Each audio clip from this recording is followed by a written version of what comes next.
മുനമ്പം ഭൂമി പ്രശ്നത്തിൽ പരിഹാരം വൈകരുതെന്ന ആവശ്യവുമായി മുസ്ലിം ലീഗ് നേതൃത്വവും വരാപ്പുഴ അതിരൂപതയും രംഗത്ത്. മുസ്ലിം ലീഗ് നേതാക്കൾ വരാപ്പുഴ അതിരൂപത ആസ്ഥാനത്തെത്തി ചർച്ച നടത്തി. കാലതാമസമുണ്ടാകും തോറും വിഷയം സങ്കീർണമാകുമെന്ന് കൂടിക്കാഴ്ചയിൽ പങ്കെടുത്തവർ സർക്കാരിന് മുന്നറിയിപ്പ് നൽകി. സർക്കാർ തയ്യാറാകുന്നില്ലെങ്കിൽ സമവായ ചർച്ചകൾക്ക് മുസ്ലിം ലീഗ് നേതൃത്വം നൽകുമെന്ന് പി.കെ. കുഞ്ഞാലിക്കുട്ടി കഴിഞ്ഞ ദിവസം വ്യക്തമാക്കിയിരുന്നു.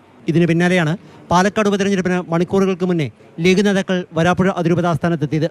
അതിരൂപതയ്ക്ക് കീഴിലുള്ള കോട്ടപ്പുറം രൂപതയുടെ പരിധിയിലാണ് മുനമ്പം പ്രദേശം സ്ഥിതി ചെയ്യുന്നത്. പ്രശ്നപരിഹാരത്തിന് സർക്കാർ മുൻകൈയെടുക്കണമെന്ന് സംയുക്തമായി ആവശ്യപ്പെടുന്നതായി പാണക്കാട് സാദിഖ് അലി ശിഹാബ് തങ്ങൾ പറഞ്ഞു. സർക്കാരിന് ഒഴിഞ്ഞു മാറാനാകില്ലെന്ന് അദ്ദേഹം ചൂണ്ടിക്കാട്ടി. ഗവൺമെൻറ് കാലതാമസം കൂടാതെ തന്നെ ഇതിൽ ഇടപെട്ട എല്ലാ കക്ഷികളെയും വിളിച്ചു ചേർത്തുകൊണ്ട് ഒരു സമ്പൂർണ്ണമായ ഒരു ചർച്ച നടത്തി പരിഹാരം ഉണ്ടാക്കണം. മുനമ്പത്തേത് മാനുഷിക പ്രശ്നമാണെന്നത് ഏവരും മനസ്സിലാക്കണമെന്ന് ചർച്ചയിൽ പങ്കെടുത്ത കോഴിക്കോട് അതിരൂപത അധ്യക്ഷൻ ബിഷപ്പ് വർഗീസ് ചക്കാലയ്ക്കൽ പറഞ്ഞു. മുനമ്പം നിവാസികൾക്ക് പൂർണ്ണ പിന്തുണ നൽകുന്നതായി ലീഗ് നേതൃത്വം അറിയിച്ചതായും അദ്ദേഹം പറഞ്ഞു. ഇതൊരു മാനുഷിക പ്രശ്നമാണ്. 600-ലധികം കുടുംബങ്ങൾ നേരിടുന്ന വലിയ പ്രശ്നമാണ്. ആ പ്രശ്നം പരിഹരിക്കപ്പെടണം. പ്രശ്നപരിഹാരത്തിന് തയ്യാറാണെന്ന് സർക്കാർ പറയുമ്പോഴും കാര്യങ്ങൾ നീണ്ടുപോവുകയാണെന്ന് പി.കെ. കുഞ്ഞാലിക്കുട്ടി വിമർശിച്ചു.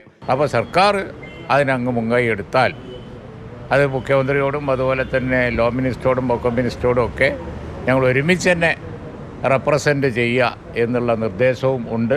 അതേസമയം മുനമ്പത്ത് റീസർവേ ഉണ്ടാകുമെന്ന വാർത്തകൾ നിയമമന്ത്രി പി. രാജീവ് തള്ളി. അവിടെ താമസിച്ചുകൊണ്ടിരിക്കുന്ന അവിടത്തുകാരായ സാധാരണക്കാരായ ജനങ്ങളെ ഒരു കാരണവശാലും അവിടെ നിന്ന് ഒഴിപ്പിക്കാൻ പാടില്ല. അത് തന്നെയാണ് സർക്കാരിൻ്റെ നിലപാട്. ഈ മാസം 22-ന് സർക്കാർ തലത്തിൽ ചർച്ച നടത്താനിരിക്കെയാണ് മുസ്ലിം ലീഗ് നേതാക്കൾ ബിഷപ്സ് ഹൗസിലെത്തിയത്. മാതൃഭൂമി ന്യൂസ്, കൊച്ചി.